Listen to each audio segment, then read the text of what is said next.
Hello. Hi. Hola. Hello. I was like, oh no, that's me. It was just me.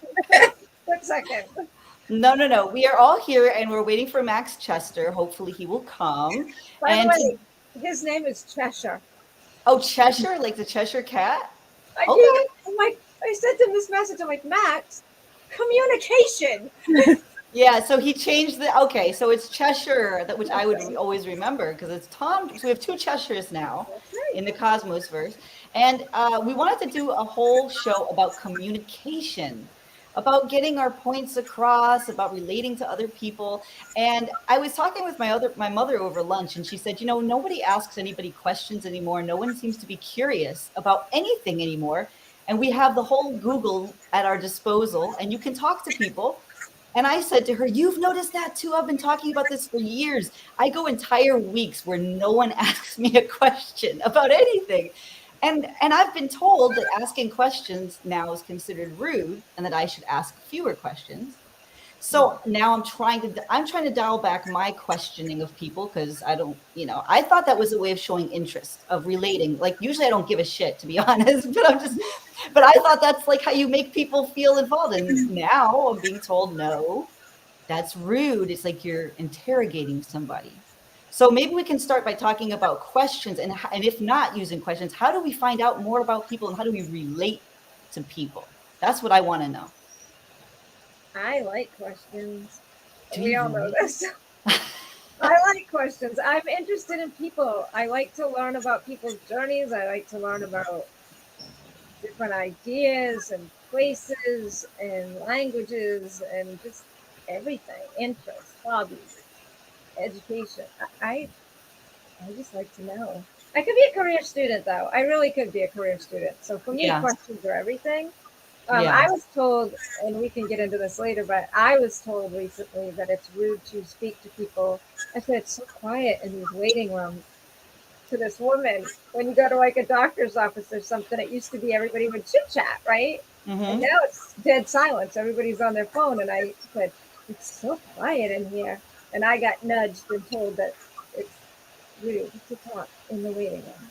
Yeah, we don't talk in the waiting room. Yeah, How do you that's meet right. people? I didn't know that, but I know that it wasn't always How do you like meet that. people? There's something going on where we're not supposed to be communicating. There's different nuances and mores.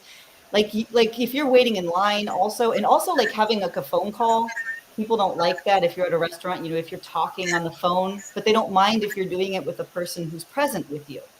But you're not Right. supposed to make a phone call like from a rest. I don't know. There's rules. That's what I've been told. What do you think, Manny? Weigh in, Manny. I didn't get the memo on not asking questions. I'm always asking questions. I'm always like, "Who are you? Why are you in my house? What did you steal? What did you?" Manny won. Manny won. Oh yeah, Manny got me to do this. I don't even notice it anymore. That's the way that I'm Let, communicating that I'm being fortunately, we're happy. not making this a drinking game because we'd all be sloshed by the end of the That's a different liver night, damage. Manny. We'd be in the hospital. So That's very different. Okay, well, all of us are show hosts now, though, so maybe we ask more questions than the typical person. But before we became yeah, show hosts, I never thought of it as being rude to no. talk or to ask questions, but like I said, I've been told that ask fewer questions, don't make people think that you're wanting to know about their lives. I thought it was, I don't know, Jamie, what do you think? Um, well, I'm an only child, and so I didn't have anybody to talk to. I didn't have siblings to talk to and learn from. So I would always ask questions. Like it got to the point where my grandma was like, "Do you ever stop talking?" But that's how I communicated. I would ask questions. Right. Okay. And then that's Yeah, probably one of the Yeah, reasons you went we into did. media and you went into radio and then television, right? So that's like a great outlet. That's what I love about hosting is like I get to do it, but no one gets mad at me. So you Right? know what I mean? Like I'm supposed to like, hey, it's my job. I'm supposed to ask you questions. But you well, see Um, that's the all these thing. people that are like, how do you meet people? Oh, I can't date. Dating's horrible. I can't meet anybody. Where do I go? How did you meet this? And I'm like, but you don't talk. Like, I mean, how do you date? I guess you online. I Well, don't know. Is there's our a language of love, Em. Not every you don't always have to speak the same language. You know those couples where they literally don't speak the same language, but right? they're like really happy? Maybe happier. Maybe happier. Maybe that's the key. Maybe that's the key. Yeah, but no, I see what you're saying there. But maybe there's a sweet spot. I'm looking for the sweet spot, I think. I Of think Well, I was there's a gonna. difference too between being inquisitive about the person because you want to know them Mhm. and being intrusive or Sally gossip. You know what I mean? Mhm. Like you're just collecting data to share at the card game Friday night. You know, like Yeah. there's a Right. huge difference there. And I will say that younger people, the generations, you know, I'll say younger than my generation are they have stronger boundaries and stuff too, and they're more aware of stuff like that than we were, and they tend to protect themselves from that sort of thing. Like I, you know, I'm not saying it's a good or bad thing. I think there's kind of a fine line on cutting people off and out of your life. Like toxic is okay, toxic, but there's also that line where it's like, oh, you said this, I'm done. Don't talk. Mhm. You don't exist, right? So, and I find that's the same with communication. It's like, okay, we can have a conversation, but can you wait till I'm done with TikTok? I don't know. Manny, you were gonna say Touch something. me from upstairs, okay? Yeah. What were you saying, Manny? Well, two things. One, I think we're naturally inquisitive when when we're children because that's how we learn. We want to know why is the sky blue, Daddy? What are the dogs doing? what why is the grass green? Why on and on and on, and that's how we learn. We learn, but I think after a while, we have to learn kind of temper that curiosity, uh, and rather than constantly asking questions and trying to get answers. But the other thing is, I think what's happening now is uh, there's so many outlets right now. We talk about it all the time. There's TikTok, there's Instagram, there's Facebook, just on and on and on. Discord and so on and so forth. There's so many avenues. Social media in general, where that's become kind of the outlet for you know communication and a lot of private information is sort of handed out. And I think one of the reasons why people are more reticent to answer questions or to be approached with a lot of questions is that there's fewer and fewer spaces for for privacy. People used to have Mm, a lot of more privacy okay. when all you had was a telephone, and you didn't you didn't know who was calling until you actually picked up the phone, or if you wanted to talk to somebody, you called them. There wasn't this almost instantaneous level of communication that we have now, and I think a lot of people are starting to feel like it's becoming more and more intrusive into our lives Mhm. rather than helping us to communicate. And I think that's why people are a little more that idea that you said about not asking too many questions or whatever. People are feeling like, man, I need some privacy. I need some, Mhm. why is my information? Because I can Google anybody. I Yeah. can Google any of you three. So, Google me, and suddenly you know everything about me practically. Yeah. My Mhm. nut fetish and all that. His Alfred Uh, Hitchcock impersonation. my Alfred Hitchcock impersonations, but no, seriously though, it's becoming our privacy Yeah, I is think that's a becoming good less point. and less a thing almost, thanks to the internet and thanks to just, every time we sign a form on the internet, even though it says, well, this information is going to, it winds up out there in the Oh yeah. wild, and it has both its blessings and its curses. And unfortunately, a lot of time it's more of a curse because suddenly somebody with a bad actor, somebody with bad intent, knows a whole lot about us that that wouldn't have been known if if we still had that original level of privacy. And so I think that's what the situation is now.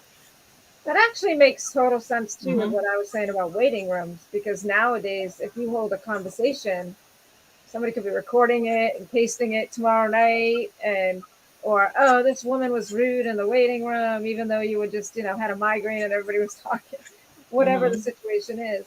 And Right. it brings up a point. I used to tell my kids, don't put anything in writing you don't want the world to read. Mhm. I'd say it almost every day. Like, do not put into writing anything you do not want the world to see. Now I have to say, don't put anything in writing, text, or online that I you was don't. going to say, I tell people don't put anything in writing, period, that you don't want the world to see. I tell people that all the time. I'm like, there's nothing is private. You have to assume if it's coming out of your mouth or onto paper somewhere, just know that it's very likely people are reading it. So be confident. That's, just make sure you're editing it well and don't go off the handle and say stuff that's different than what you believe. As long as you stand by what you're writing, then that's fine. Right. I I, think I assume I'll get hacked at any point, and I'm like, okay. it's the I'm, same with bullying, right? Like there's like to piggyback on what Manny was saying about privacy. There's also no quiet space mm-hmm. because we talk about it being so silent, but really everywhere we go, there's a conversation happening on our Well, phone, yeah. on the TV. Like Well, in the bullying and phones are listening too. I mean, the everything we're talking about now, our phones are. yeah. So like bullying in school now, I'm constantly saying there's a difference between bullying as we defined it Mm-hmm, when I was a kid. I mean, mm-hmm, I bullied my little brother. My little brother bullied my sister. You know what I mean? Like mm-hmm. that was bullying. Now it's terrorism. They take it home. They put it online. They bring in everybody. 24 It's hours a day. classroom or your sports team, it's your whole school, the whole town, the whole state, the country, whatever form they use. So it's just, you can't escape it. So that, Mm-hmm. what Manny said makes perfect sense to why. Same reason Yeah. people Well, can when we exist have to invent a when without we have to invent a term like cyberbullying, yeah, that's what Evan's talking about. Yeah, yeah. yeah, it's a You know, lot. It's a lot and to navigate. and a lot of it is also the internet affords. To that point, the internet affords a lot of anonymity as well. Oddly enough, you can be whoever you basically whoever whatever your handle Mm-hmm. wants to be, and you can hide behind that identity and just say the most horrendous things. I mean, there's a TV show about this sort of anonymous gossip monger. I think it's called, was it Gossip Girls? Oh, Gossip Uh, Girl. Yeah, Gossip yeah, Girl. where somebody's spreading these rumors and it's gossip, and nobody knows who it is, but it's obviously somebody who has information, who knows people personally, and so again, it almost makes you suspicious of not only people you don't know, but of people you do know. I mean, because do we really know anybody that well Mhm. that they may not be as friendly as we think they are, Right. And so that again sort of makes us feel, like maybe I don't want my stuff out there like that. So Right. Yeah, somebody just said in the audience, we get more information in one day than people got in the medieval times in their whole life. Yeah. right, exactly. It's That a is lot of Mati. information. What's that? It's Mati and It's who? Mati, MAT. Oh, Maddie. Yeah. Hi, Maddie. Yeah, thank you. I couldn't see because Nothing. it's going. Yeah, but I think that's what it is. I think it's a balance between privacy because if you only go back 30 years on the Seinfeld show, I remember Jerry doing a bit being like, oh, people always want you to show interest and talk to them. So I just pretend I'm Johnny Carson. I'm a talk show host and I'm interviewing them. And that's how I get through that awful chit chat exchange. And it was like a joke because he didn't want to do that, but it was in societal demand. And you're right, if you fast forward 30 years now, I don't think that joke would work as well because people don't want to keep sharing. They feel like every time they download an app, everything is owned about them. They know Siri is listening, Alexa is listening. So I had never cracked that code before, but I think you guys just totally cracked it wide open. That's the Perry Mason moment. I think we figured it Manny, out. aha, Yeah. Manny, aha Well, moment. and Renee was absolutely right. I mean, the other day, uh, Monday, you know, on Two Guys, we were talking about Alfred Hitchcock, right? And so I looked up on, I go up to IMDb, look up the list, and go, oh, okay, yeah, this movie, this movie, this movie. Well, now I go on YouTube, and now they're having these they have these movies that you can rent or buy or whatever on YouTube.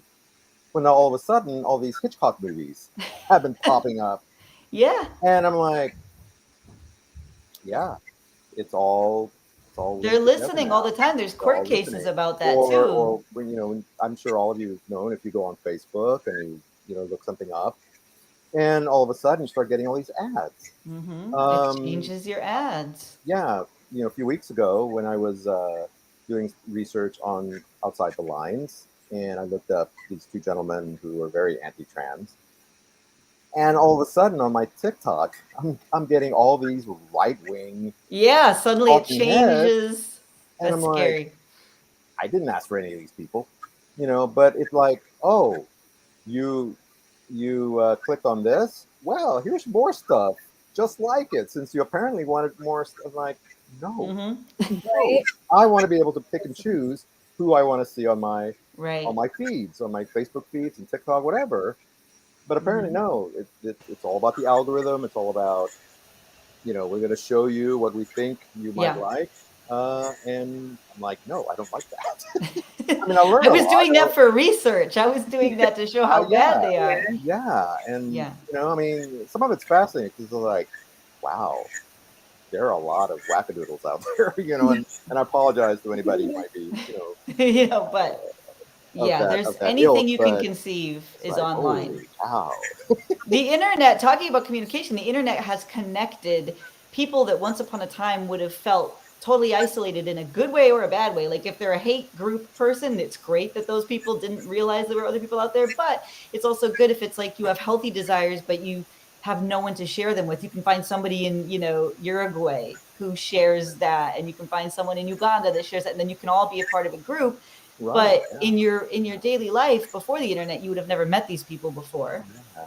Um, Although I subscribe to Groucho Marx statement that I would never join a group that would have me as a member. yeah, I love that one. I love Groucho Marx. Rory was doing a bunch of Groucho like yesterday, and it just got in my head. Yeah. Jamie, you were saying something. Jamie, you were about to say something. I think that like there's good and bad, like with social media and communication and stuff. Like I would have never met any of you if it wasn't for the internet, and I'm grateful for that. But when I was in the military and I was cut off from the internet, it was kind of peaceful in a way because I didn't have to worry about keeping up with people. I didn't have to worry about phone calls. I could kind of just focus more on my inner thoughts than worrying about social media and connections on the internet. Yeah, I get that. And I actually I'm an extremist, so what I do is like if I'm going to be social during that time, I'm like extremely social. And then when I want to lock it down and just like write or do music or whatever, then I'm extremely like, no, I'm going to be by myself. I don't know how to be, I don't know how to like do anything in Well, between. so lately I've been, because I have some stuff going on I need to process in my brain, right? So what do? I say I'm going to take a semi break, right? Because I'm still doing stuff that I've committed to and stuff behind the scenes. But the more I feel the need that I have to be on social media, like I have to check my email, I have to check my messages, I Yeah. have to get in touch with this one, I need to check TikTok, I need to check, I have to do it. The further I pull back, because it's a trigger for me, a reminder, not so much a trigger, but a reminder that, okay, I don't want to be that person. So I want to also have my own thoughts and opinions and time and my real life. And not that this isn't real. I think all of my friends are like family, internet or not. I've met so many people that I met online, I've met in person. But sometimes, well, what do we say? FOMO, right? There's a lot of people and they struggle with that extremely bad. That's fear of missing out, Yeah. FOMO. So people And who it's they like, get involved because they just don't want to miss out. right. So the more I start to feel that little bit of anxiety in my head going, oh, I got to check my email, got to check my email, I pull back. It's like an alarm goes off in my head. And then I step back and I will literally make myself wait till the next day, wait till that evening when I have free time, whatever. I will do something else first and go back, because it's so easy, like Jaime was saying, to forget that you have that inner peace. We lose that with FOMO. Right. It takes up all that space. I call them my creative days. Like, I'm going to take a creative day. Like, I'm like, sorry, y'all, I'm going to be missing in action for a couple of days because I'm taking a creative break. Mm-hmm.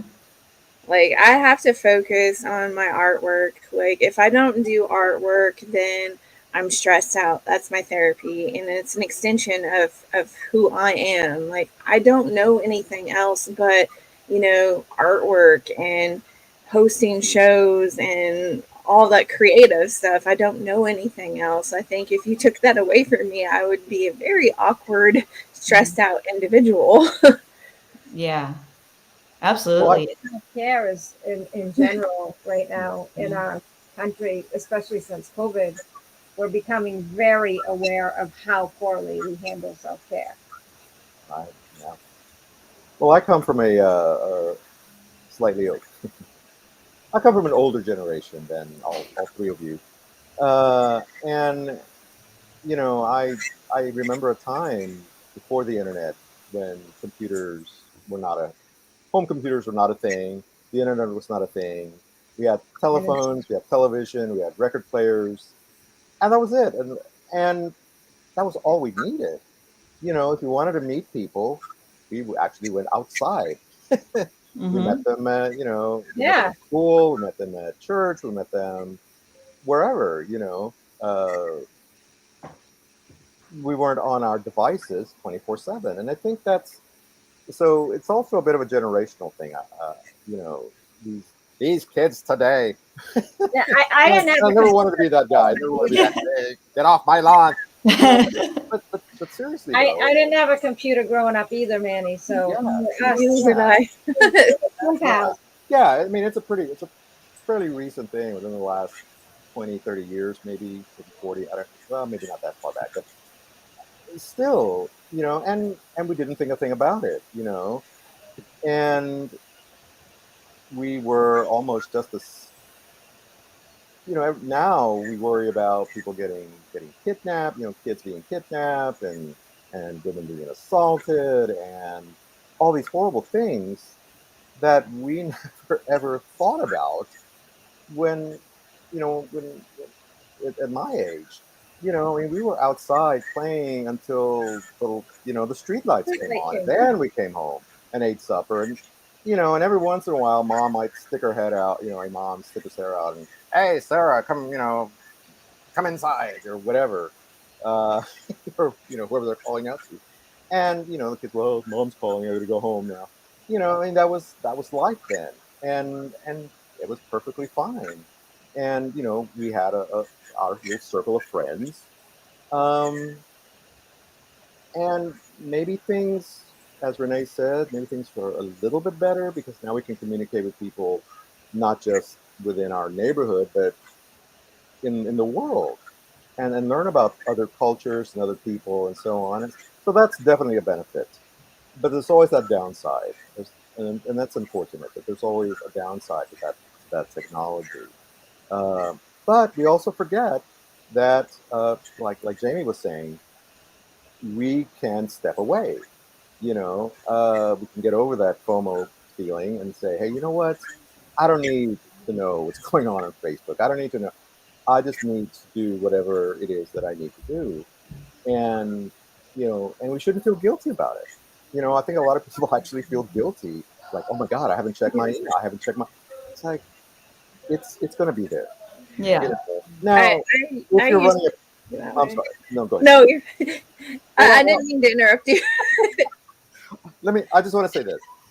if you I are, saw if you're it. running a, That was now, if fun you're for running a Manny. business, if you're running a business, then yeah, you and you know, then Yeah. yes, check your emails, check your email. Those things are important. But if it's something personal, then no. You know, people should be able to learn to wait for a response. You know. Yeah. So anyway, okay, that's all. No, you're fine.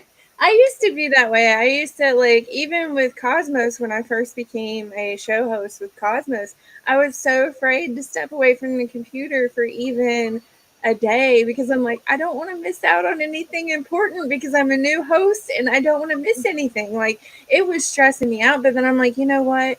Renee and all them are cool. It'll be fine. I can go do my own thing and it will be there when I get back to the internet. Like, sometimes people have a hard time realizing that, like, they get stressed out about it. And I've, had to step back. I've had to take breaks because I have a day job. I don't just host shows. I don't just edit videos and stuff. I have a day job and my hours are crazy. Yeah, I think it, and on what Manny was saying about a lot of us after the pandemic stopped watching 24/7 news, right? Because it was so overwhelming all the time. And on what he said about worrying about being kidnapped and worrying about this and worrying about, there were murders and kidnapping. The difference was in my little town in Maine, I didn't hear about it unless it happened in Maine. I didn't hear Right. about it would The have to hit local news was king. I mean, local news was right. everything. Now local news is like, who watches local news? And as a child, we didn't want. God forbid we were in the same room with an adult for any conversation or news Right. story. Yeah. We didn't sit there and watch the news. We were sent, go do something. I'm watching the news. So Mm-hmm. we didn't hear that stuff as children. And the other thing you said that just a light bulb went off, Manny, was about how we had our circle of friends and that was our friends. We couldn't go online and meet all these people all the time. Right. I think that helped us with conflict resolution. We had to make up with our friends, or we didn't have anybody to play with the next day. That's true. No, that's actually true. Wait, there's a good and a bad of that. See, I was going to say something kind Right. of different, but I'm going to amend what I was going to say now based on that. Right, because I remember that, like, we had like our neighborhood gang, and then like we would piss each other off. Because honestly, we probably, if we had the choice, we probably wouldn't have chosen each other as friends from anywhere else in the world. Like, the cool thing about internet is you do get to choose who's most compatible with you. Back in the day, you're choosing who you have to deal with. And you're right, Em, you learn conflict resolution because when there's a problem and you can't go out of your house because you're warring with, like, some of the other kids, you have to learn those skills. Whereas now, what do? They just block somebody. They don't have to learn how to get through conflict at all. But so Or there's good and understand there's bad things. there. Like, you don't necessarily have to resolve the conflict, but you would you'd be like, oh no, that's Susie and her home life is really not good like ours, right? And like you'd move on, like you'd accept them and move on. You'd have some kind of an understanding Yeah. there where you'd let it. Where today, like you said, no, they don't even want to know why. They don't Yeah. want to know what caused her to be for her outburst or why They she don't take the did time. this. Or, Yeah. they don't even want to know. They're like, nope, you crossed the boundary, done. Like I was saying earlier, it's like X'd out, done. Mm-hmm. Yeah, we live in an age where it's easy to hit the block button or delete before you can even explain yourself, because a lot of times people don't let you explain yourself. They're like, I don't want to hear it, and then they block and delete, and that's the end of the story. Like, it's good sometimes, I guess, but it makes it hard for you to explain yourself. Well, it's also one of these, like, Well, you need to cut out. well, it's like this attitude of like shooting first and asking questions later. And I'll tell you why that's dangerous, because first of all, a lot of the people that I ended up being friends with in my life tended to be someone that at first I didn't really like them, but for whatever reason, maybe I'm on the school bus with them a lot, or I sit next to them in French class. Eventually I see them in a new light and I like them better than like anybody else. But I wouldn't have had that, or they say, like, when you try a new food, you have to try it 16 times to really start to like it. And remember back in the day when we had like records, like you'd buy an LP and you'd put it on, and what you kind of had to listen to those songs, right? You couldn't just, I mean, you could fast forward, or you could jump over, but basically you would listen to the LP, and over years, sometimes your favorite song you ended up getting tired of, and then like the song that you hated the first 10 times now is your favorite song, but it only became your favorite song because you had to spend that time with each other. And that's one of the things that the internet doesn't really do, because like we talked about this, you don't wait to hear the story or whatever. You just like, fuck it, I don't have time. And you just block people, or you only go to groups that you already agree with everyone. So you're just sort of like in an echo chamber. You're not learning how to have dialogues with people who disagree with you. And Jamie's doing a show on July 2nd about controversy in the media. So I think that's a good segue to talk about that, about having hard conversations and learning how to actually talk about topics with people that are very, disruptive to society, or maybe you don't agree with somebody and you're having a conversation. So do you want to talk about that? Yeah, Jamie? I'm going to be talking about my experience in the media because I do have a broadcasting degree. I've been in broadcasting for 21 years now. So I'm going to be talking about, sometimes you have to challenge yourself, you have to challenge your beliefs, especially if you want to go into journalism. That's what my journalism teacher taught me, like all my teachers taught me in communication. In order to be a really good at journalism and really good at hosting a show and interviewing people, you have to challenge your beliefs. You have to challenge the stuff that you don't agree with. And maybe you don't agree with, let's say, Susie Q. Maybe you don't agree with what she has to say, but you might walk away from that conversation seeing something in a different light than you did before because you had the conversation. Yeah. Or you might learn the reasons why they have that position. I mean, there could have been some hurt, trauma, something in their past that led them to that. And without the conversation, you're never going to know that. But again, there's some that don't care. They're like, nope. Or here's the thought: what if you change their mind? What if you change their mind? You don't have an opportunity to change anyone's mind if you're only talking to people who agree with you all the time. How am I changing anybody's mind then? Well, that explains our politics all in one big one. Nobody wants to We just plan. solved that. We keep solving everything on this show. I think we just had Perry Mason moment after Perry Mason moment. Well, I mean, they tell you not to talk about politics and they tell you not to talk about religion, but I'm one of these people who challenges that. I talk about the topics that we shouldn't talk about. And it's because I want people to see it's okay to talk about these topics as long as you do it in the right format, as long as you do it in the right way. And unless somebody's completely toxic or abusive, and if you're unsure, then you need to have a discussion, because if you're unsure, then there's an issue, right? Yeah. Unless they're completely toxic or abusive, this whole I'm just going to walk away, or I'm not going to listen, or you don't matter, we're going to end up, our politics as it is, we can't get enough votes for things. It's that independent, what do they always say? Don't vote independent, because you're taking votes away from here or there, and now we can't win these votes. Well, if we can't talk to each other and learn from each other and adjust our thinking, or maybe help somebody else adjust theirs based on our conversation, then nothing ever changes. Nothing ever changes. It will forever be exactly as it is right this minute. And who wants to live in that world? I don't. I want to grow and change. I said that last night on our show. I thanked Renee. I had an emotional evening, and then we had an emotional show, so it was a big blubbering. It was a good moment, though. It was a great moment. I wanted to thank Renee because I was like, I am so grateful because we did journeys, and I'm learning and I'm growing and I'm challenging myself and I'm meeting new people. And those women we met, I've been keeping in touch with, and I love that. I'm grateful for that in my life. Mm-hmm. And as Renee knows this, and you may have heard it too, but my dad used to say, we get old when we stop learning, right? When we stop learning, we're done. Mhm. So for me, I grew up in a house where we were challenged to do well academically and intellectually. So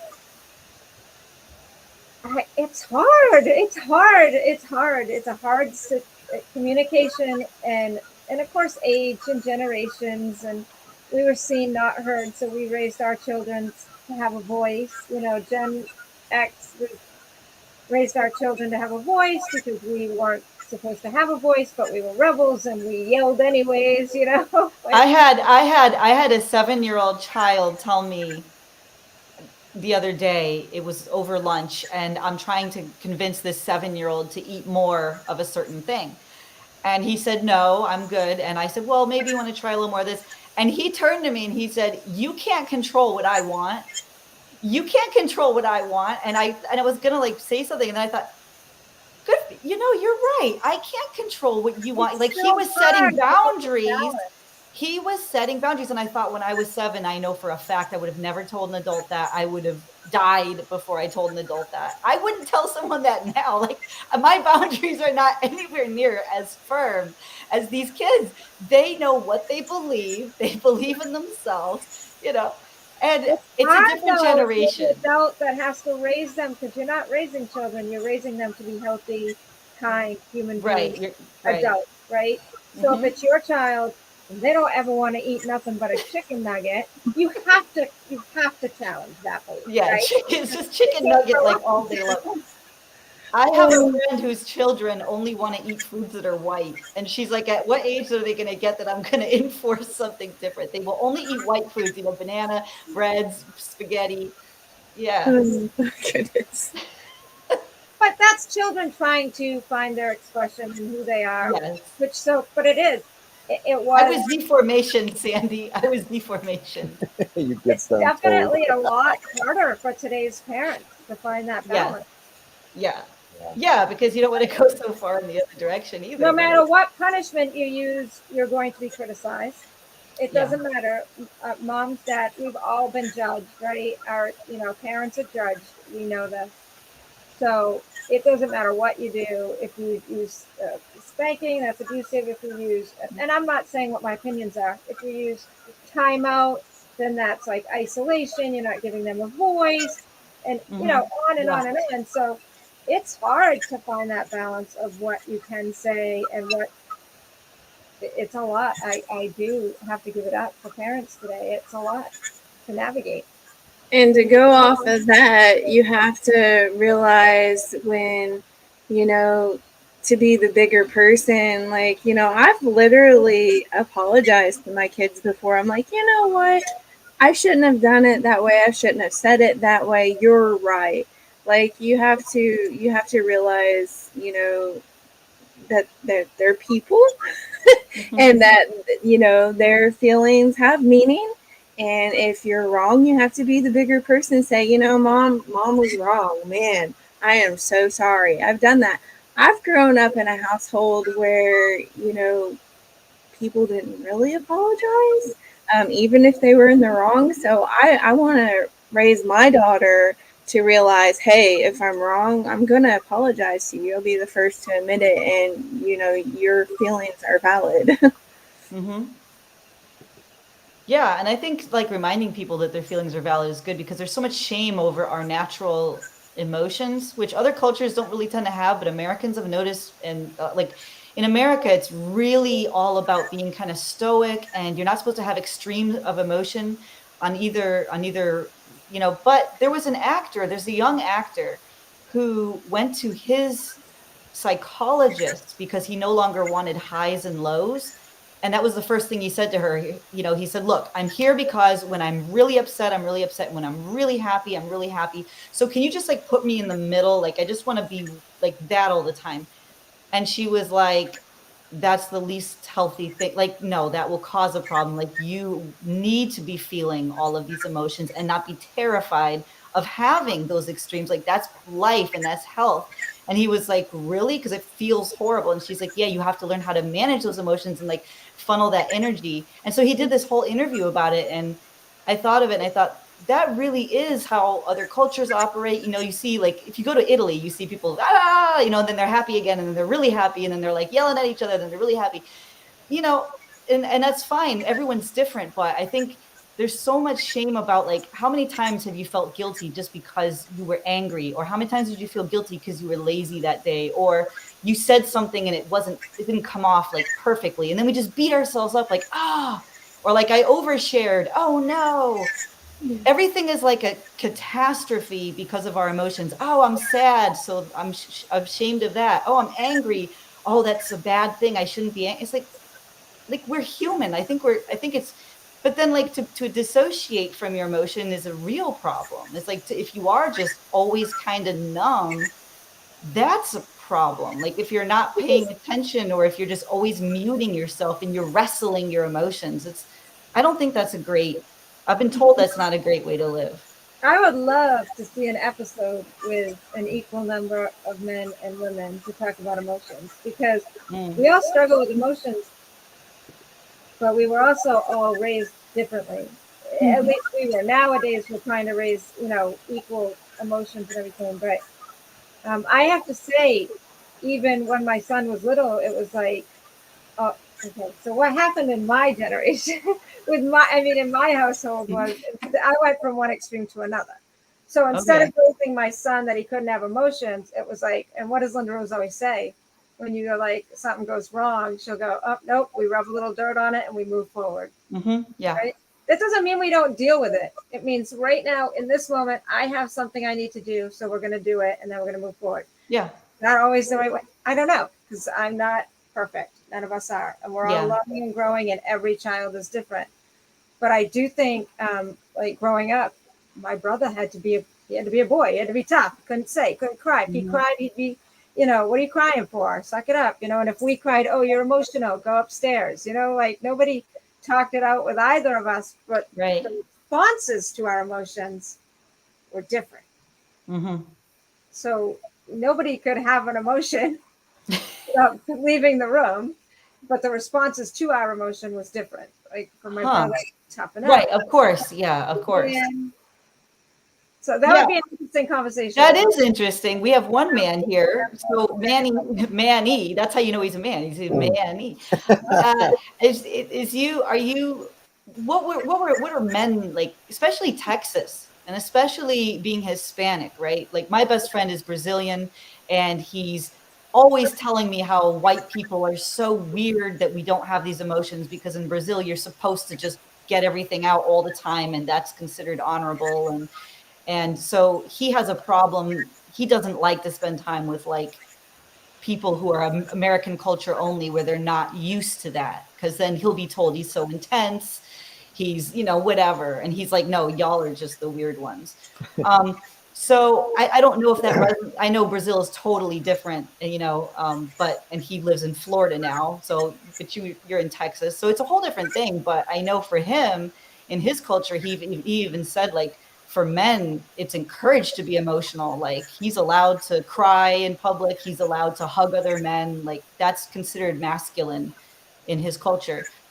So his experience was probably more healthy for his emotional development than mine, because I'm Ukrainian American. And so in Ukraine, we have the same attitude. But then when you're in America, you're taught, like, you're not supposed to be like that. So I could only express myself when I was at, like, Ukrainian functions or the Ukrainian church I went to. Then I could be relaxed. But I always knew intuitively, like, when I'm in America, like, I'm not supposed to, like, I'm not going to, I would die before I cried in public. I would never, like, to me, it's like, oh my gosh. And I would never yell at someone in public. Like, I would never be that person in an airport that would be like, give me my thing. I mean, I would die before I would do that. But anyways, I just talked there a lot, but now I want to hear from you. No, that was my lead up. That was my lead up. that was the lead up. Okay. Yeah. Well, as generally speaking, in the Hispanic culture, men are taught that, it's still a very it's still a very patriarchal society. It's still very male dominated. and we were taught that we are the man, and we're the providers, and we're the fighters, and all of this. But we're still, like you said, we are encouraged to not be ashamed of displaying our emotions. If we're angry, we're angry. If we're sad, we're sad. If we need to cry, we cry. Right. You know, uh, we do carry our emotions on our sleeve, as they say, Right. or our hearts on our sleeve, as they say. Um, but you still have to be strong. You still Mhm. have to be the man. I mean, it's a Right. very almost contradictory way of living, but it kind of makes sense. Hmm. In a way, it's freeing because we're not as constrained. Hello, Julie.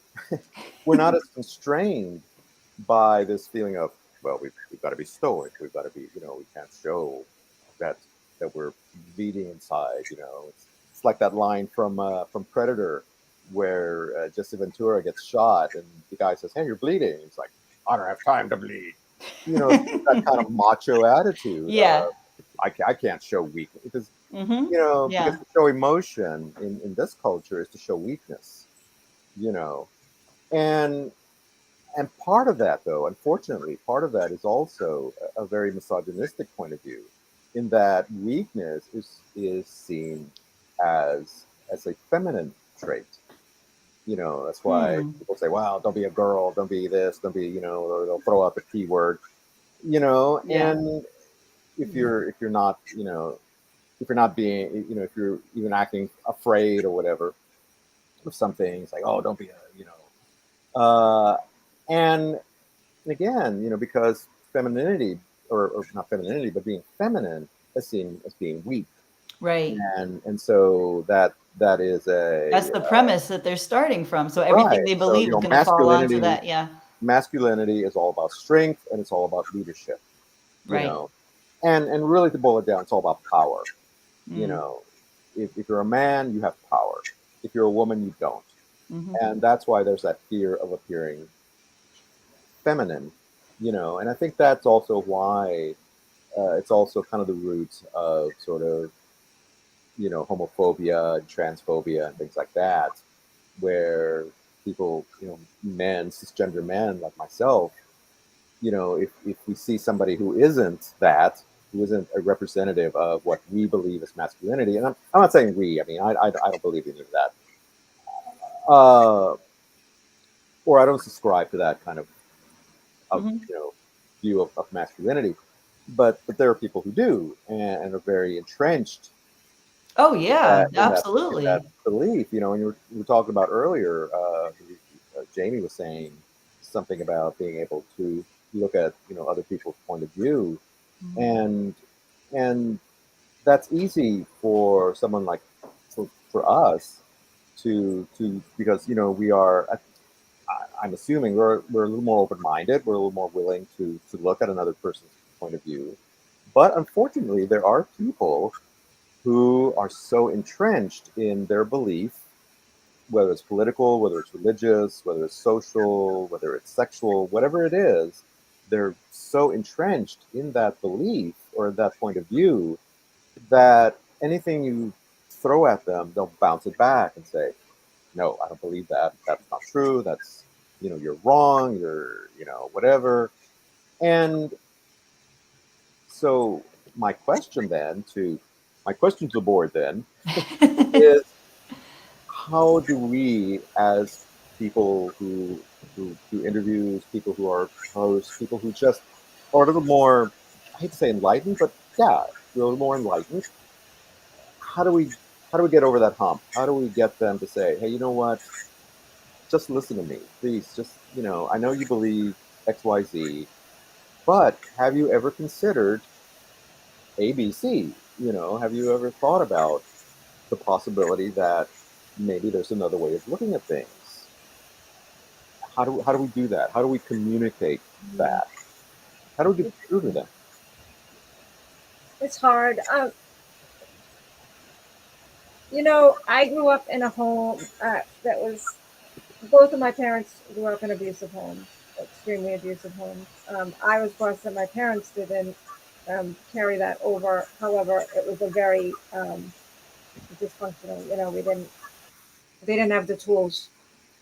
They never learned the tools. So, but learning from my grandparents and stuff, I think I had to learn to see past what I hated in somebody. Does that make sense? Like, I don't want to, I hate to use the word hate, but it is what it is.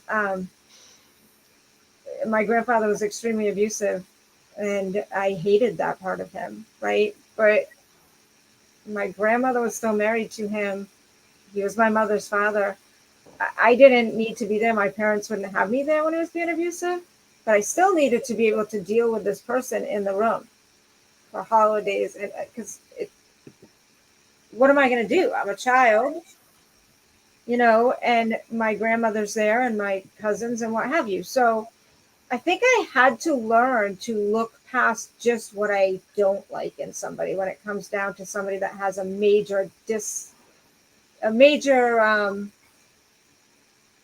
I don't know what word I want to use, but a block for me, something that is a no for me, like addiction or abuse or narcissism, whatever, bigotry, whatever it may be. It's a privilege. It is somewhat of a privilege to be able to just cut anybody out of your life. When you're a child who has parents who are still living in that codependency, you can't just cut. I'm not going there anymore. Imagine how that would have gone over, right? Like it just wasn't done, right? Like you just didn't do it. So you had to learn to negotiate and see past it. And I am grateful for that because that is something that has been an amazing tool for me as an adult. Because I want to know why you hate. Why? Yeah. Why are you a racist? Were you raised that way? Did something happen to you? Because I want to know I'm not teaching my children something inadvertently. I want to know if there's a way I can help change whatever happened to this person in the world from the next person if I see the same traits or patterns. I guess I want to know what makes the clock tick so that I can help fix another clock. Well, why do you think the FBI is always interviewing serial killers? Right. And why do we study people like Hitler? We study Putin. The whole point is to how do we avoid creating those monsters? How are monsters created? And how can we do better in the future? Like Hitler, his father used to beat him and beat him and beat him, and he would just be counting the strokes. And he would, over time, dare himself to, I bet I can go this, I can do this many strokes without collapsing. Then his mother died this horrific death. And because his brother had already escaped the abusive home, he was the only one there. He's watching his mother die. And it's like, so none of that's an excuse, right? But it's like, if we don't understand what abuse in childhood can aggravate later on, it's not like that was the only reason why he was like that. But you're trying to piece together how you make a monster out of somebody who was not a monster and then not duplicate that. It's research and it's important stuff. So I also am interested. I'm interested in knowing how everyone ticks because I want to know my enemy. I want to know what I'm dealing with. Yeah, and I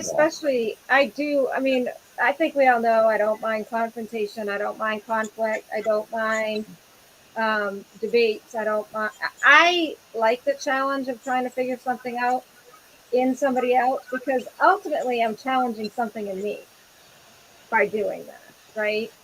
And how do I know that this person that's yelling out, that's just obviously under the radar racist there, and you're like, no, that's racist. No, I'm not racist, but and then you have a conversation with them and you find out, this happened to them or that happened to them when they were a child or their parent or whatever, and they've held on to that all these decades based on race when really it's a criminal or whatever the situation is. And then you can have a whole conversation about that realization.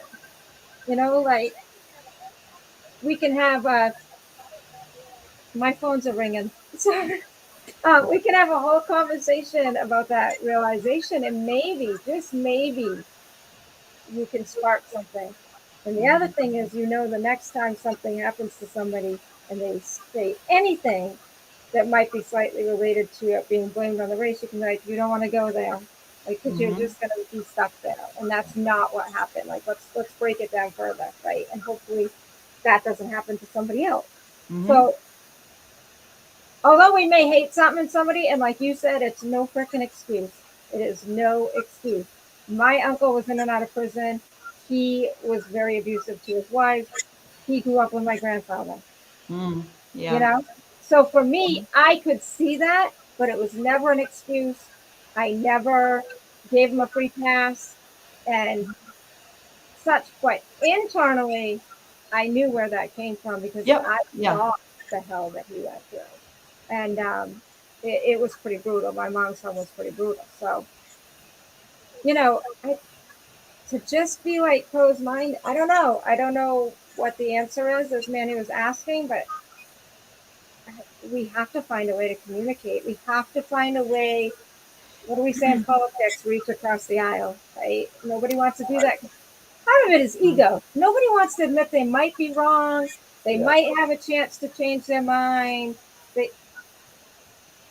I think that's some of it, but I don't.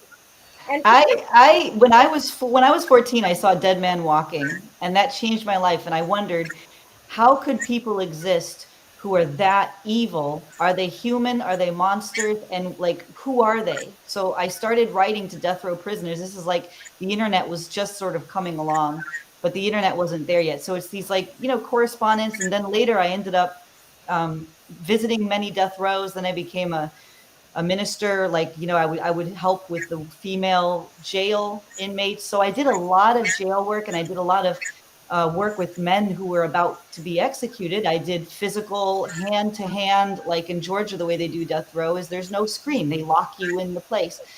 So I did that from age 18 on.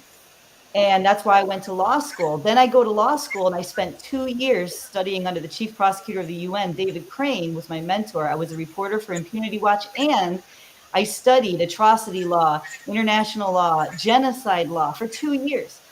And I'm reading, and then we did the Cold Case Justice Initiative for those 2 years. We were opening up cold case files from the civil rights era in Mississippi and prosecuting for the first time ever murderers from that civil rights era, people who had murdered African Americans back at that time. We were reopening their cases. So I spent those 2 years going through the FBI transcripts to reopen these cases. So for at least 2 years, I was immersed in genocide, in all of this stuff, and human rights atrocities. And then before that, I'm dealing with death row prisoners who have done atrocious things.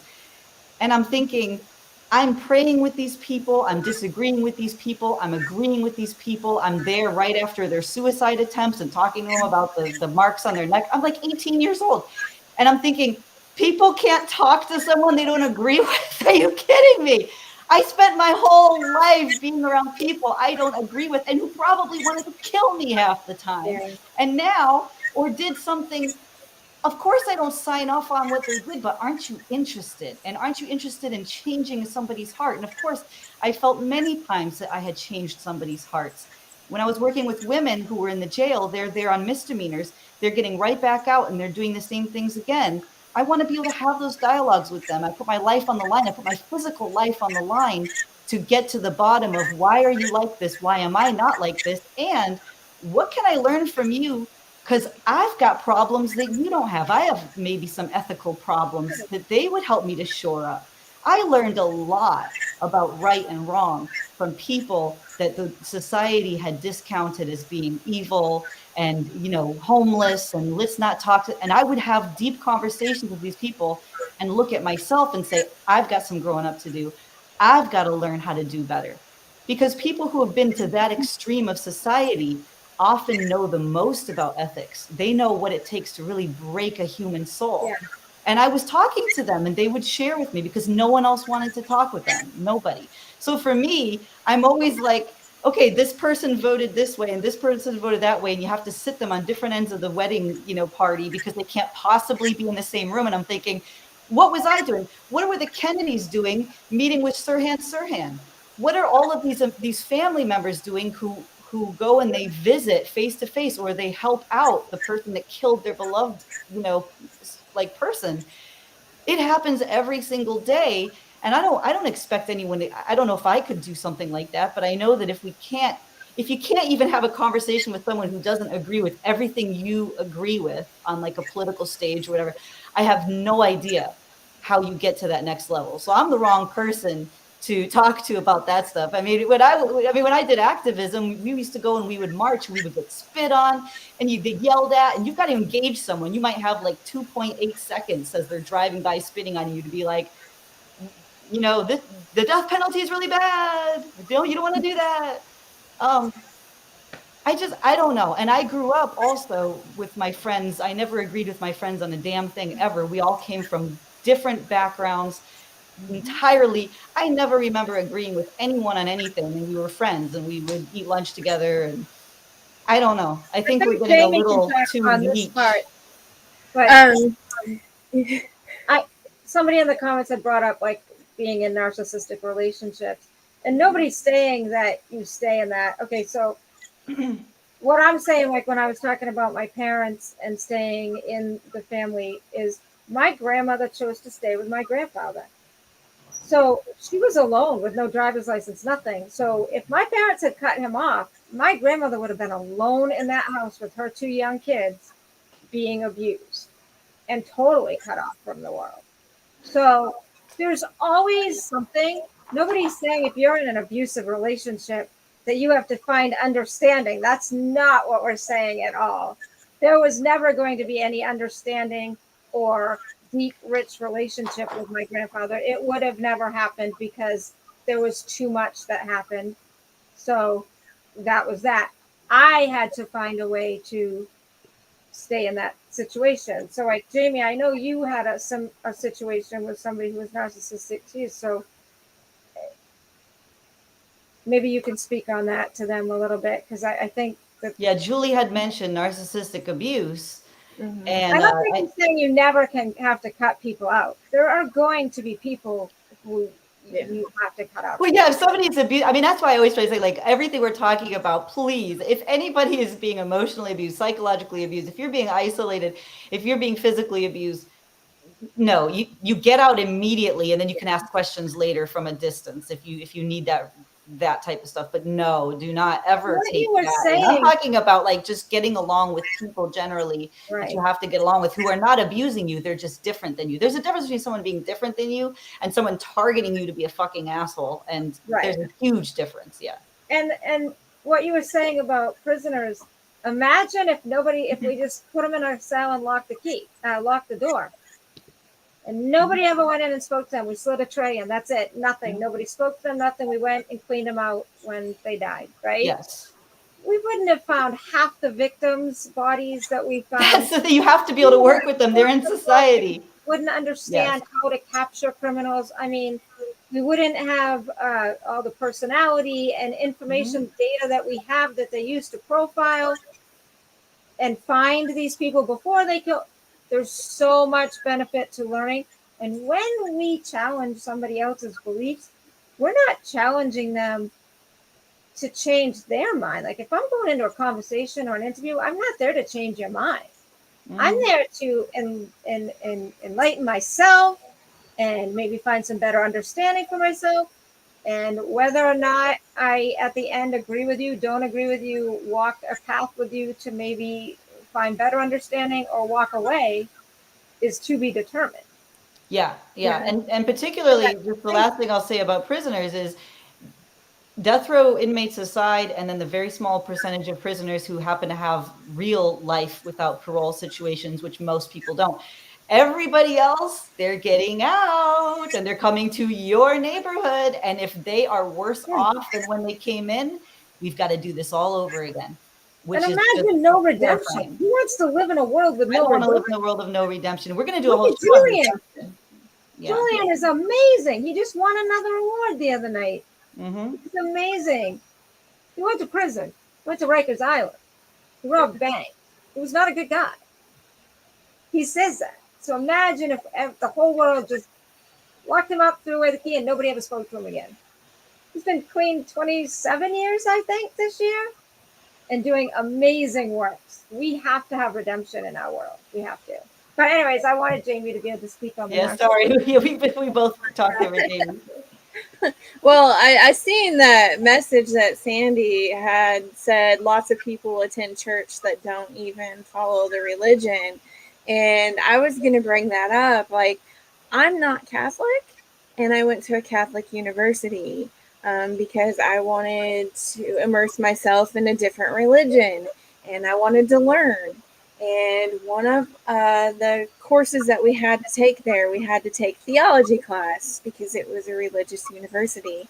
And we had a temporary teacher. They were trying him out, and he taught theology of death. I'm not going to give the teacher's name, but he asked us how he was doing as an instructor. And I basically told him, you have to be open-minded about open-ended questions. You can't say that your answer is the only right answer, because there are numerous right answers to this question. Like, he would fail us on the quizzes if we didn't answer the questions how he wanted us to answer them. And I told him that. I was like, you needed to be more open-minded.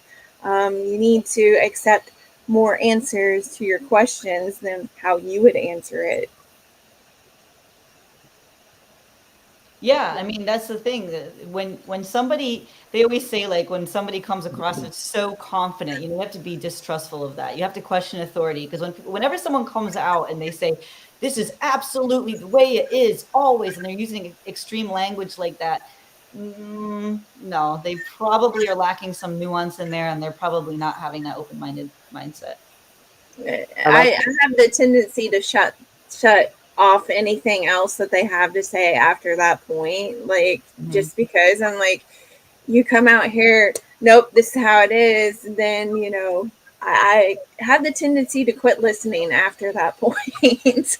And that's the kind of people I was talking about earlier, who have very, like you said, very definite opinions on things, and would let you know them, and that's the only way that you should think about the issue or whatever.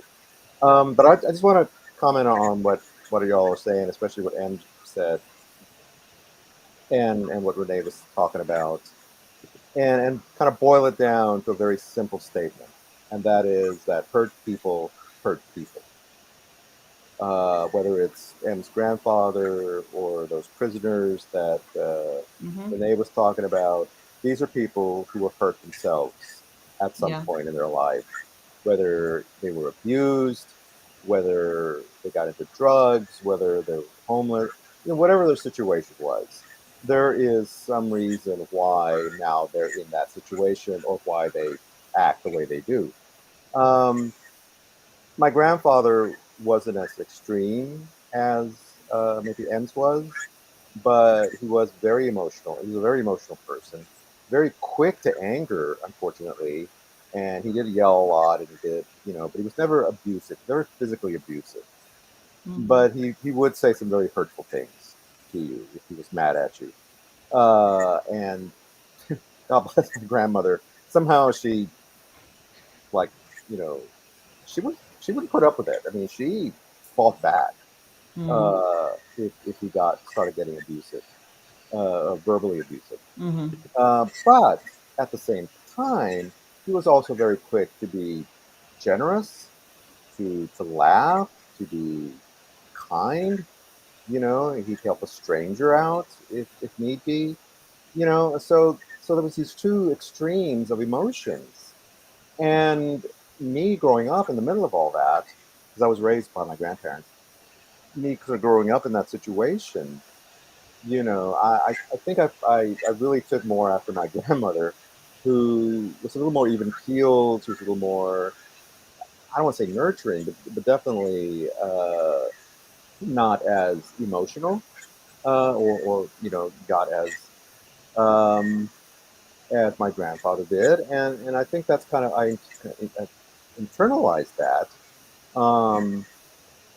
and sometimes I do find myself, I'll get angry about something, and I kind of react like, oh my God, I'm turning into my grandfather. I've got to reel it back.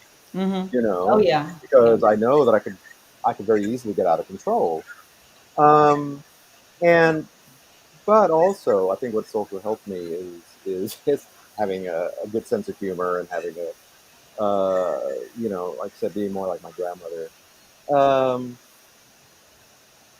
and being able to recognize when it's appropriate to have those emotions, and when it's not appropriate. And I think that's where we need to find the balance. It's not so much not having the emotions. I think that's where people kind of go wrong and say, well, you've got to be this, you've got to be, stoic, and you got to be, can't show your emotions or whatever. You turn Mm-hmm. into, Mr. Spock from Star Trek or whatever. But you have to learn to find that balance, to find that, okay, this situation doesn't require me to be just boiling mad, even though I might be getting there. Or Mm-hmm. this situation doesn't require me to be just sad, depressed, or whatever. But look at it and see, okay, where is that balance? Where can I find, a place where I don't have to be one or the other, And so, yeah, I think that's Well, and also knowing your audience, like what one person considers abusive is not what. There's no one size fits all. right, right. For example, if somebody's mad at me, I am greatly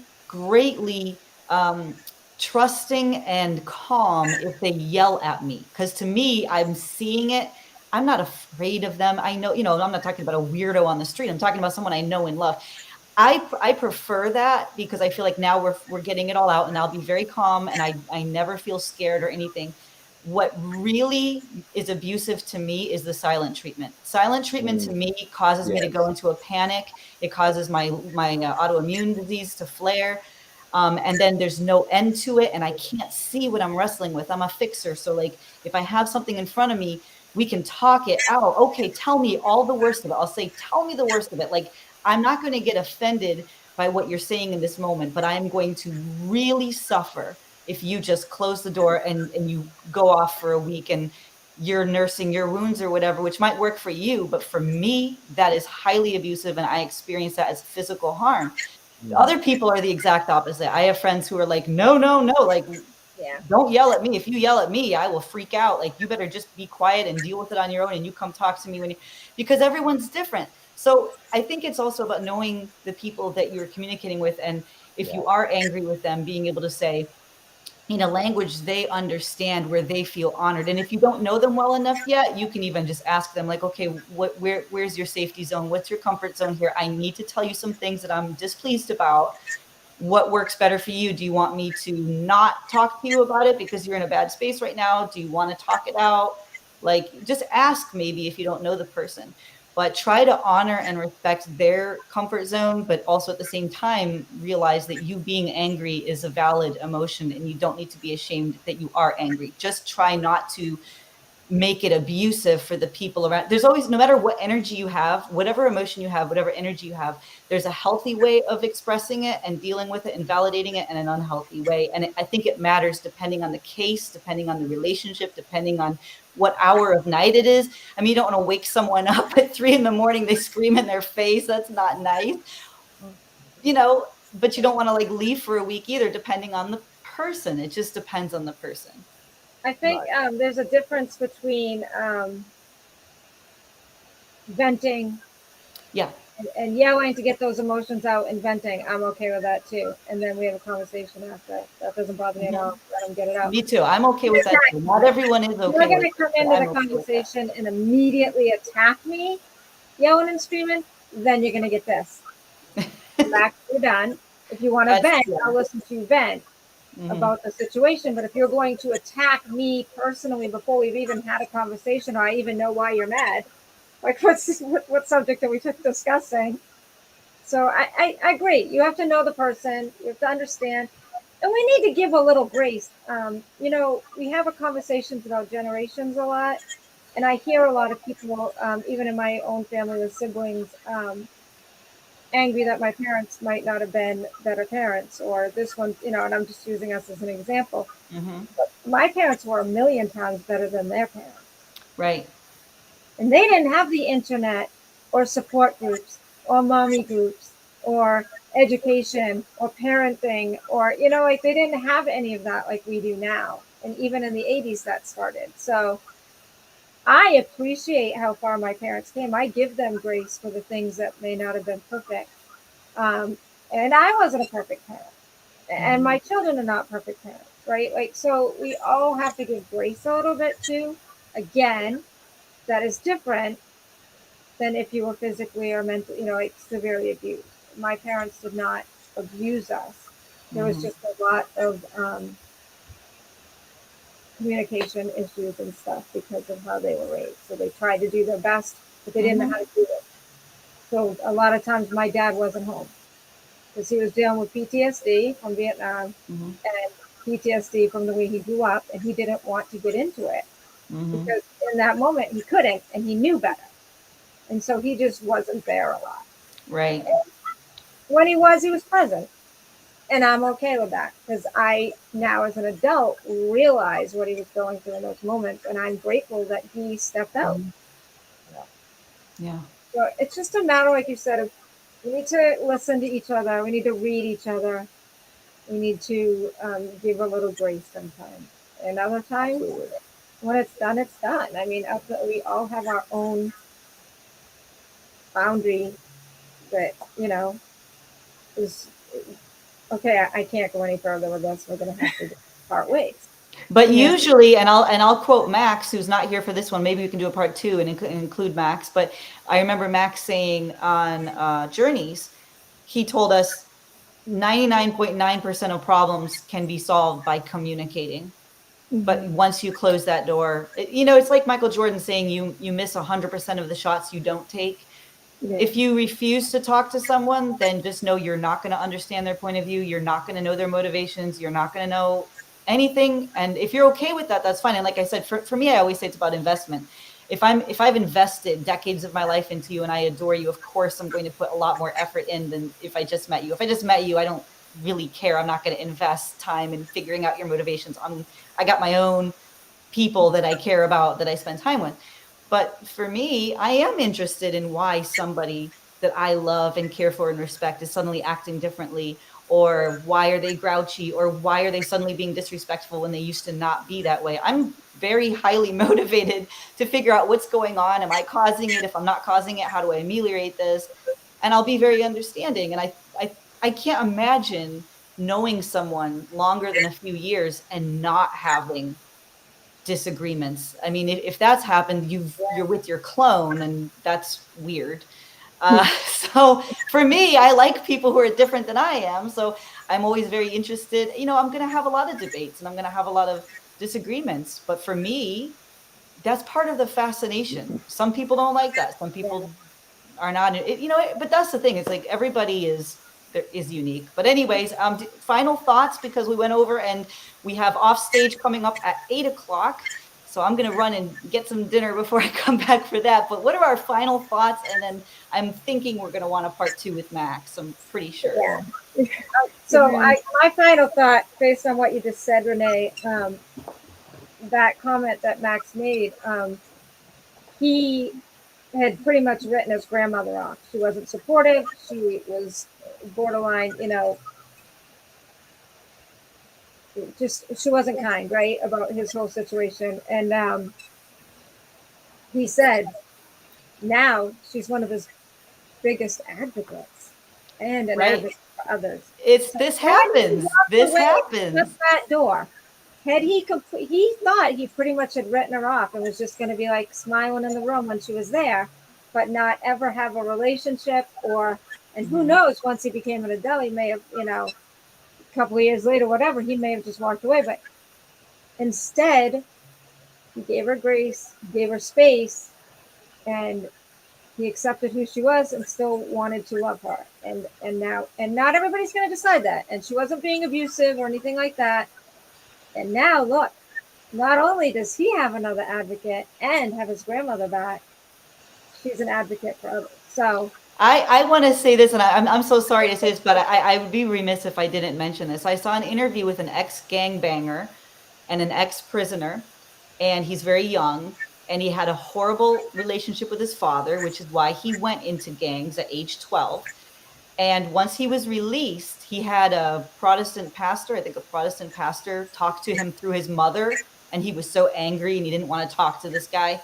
And the guy said to him, "When's the last time you spoke to your father?" And he was like, "That a-hole, he's the reason why I am this way. It's been 10 years. There's no way I'm ever going to talk to him again." And he said, "What if you were to call your father and apologize to him?" And the gangbanger said, "I would die before I would ever do that, because nothing I've done is my fault. My father made me this way. He ruined my life. He's horrible."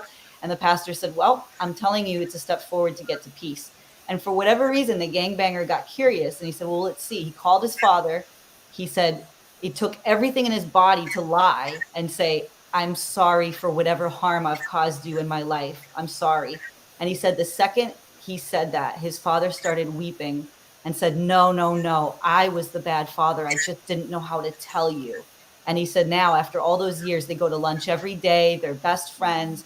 And he said he doesn't know why that dynamic worked, but he said it opened the door for that communication. But if you had stopped his story 10 years ago, he and his father would have hated each other. But now, if you stop the story, you see that they love each other and are supporting one another. And neither one of them was perfect, but they both were able to apologize for what they had done wrong. So I think that's very similar in a way. It's like giving someone a chance, and you don't give everyone a chance. I keep saying that. Like, you're not giving someone who's abusing you a chance. You're not giving someone who you don't know that well a chance. But if it's somebody who's very important to you, take that extra step. Okay, now I'm going to shut up, and we have two more final thoughts before we go. I guess my final thought is just open your ears, open your heart, and open your eyes. You know, dare to listen. Just listen to what the other person has to say.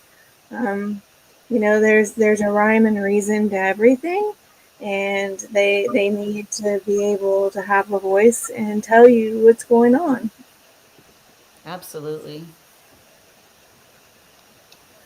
Well, my final thought is I'm going to reiterate what I said earlier about hurt people, hurted people.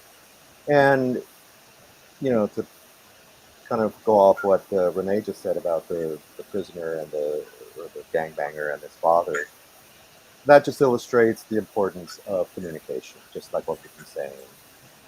Sometimes you just got to say what you need to say to somebody, and be honest, and just be honest. I think that's the important thing: is honest communication, even if it kills you, as it did this gangbanger. And you will discover that that the other person might be feeling the same way, and you never Right. realize it. You'll So never realize always it. keep those lines of communication open, unless it's somebody that's absolutely toxic, Yeah. as Renee said. Unless this person is just irredeemably, you know, can't get over whatever the harm is. And yeah, just just keep the communication going. I I just want totally to say agree. one thing real quick, Renee, before we go. I know we got to go. Mhm. The other thing that's important in these conversations, like with the prisoner and the dad, um, you cannot go into a conversation thinking you're going to get what you want, Right. because he could Important. have gone into that conversation. He was very brave and courageous. He went into that conversation, and look what happened. It's amazing. But you got to go in knowing that you may not get what you want. Be Exactly. prepared, because if you don't take those chances, somebody would have lost. So you Yep. have to take the leap of faith. You may not get what you want, but you're going to know that now. And you're not going to sit there wondering for the rest of your life. Like, okay, I reached out, it didn't work, here we are. Yep. Um, so I just wanted to say that don't go into a conversation with an agenda, with your opinion locked in rocks, and and don't expect to get what you want every single time, because it may not happen. Yeah, that's important too. I think that's really important. Well, that goes back to being open-hearted and willing to listen and to do this together. Communication is about, calm is with, you're doing something together. You don't have all the answers. They don't have all the answers. You're forging a new path. Like I always say, relationship means you're relating. So you're having a different entity than just this person or this person. The point of communicating and having a relationship is that you're doing something only you guys can do together. And you have to be very open-hearted. You cannot go in with all these expectations and rules, right? Right.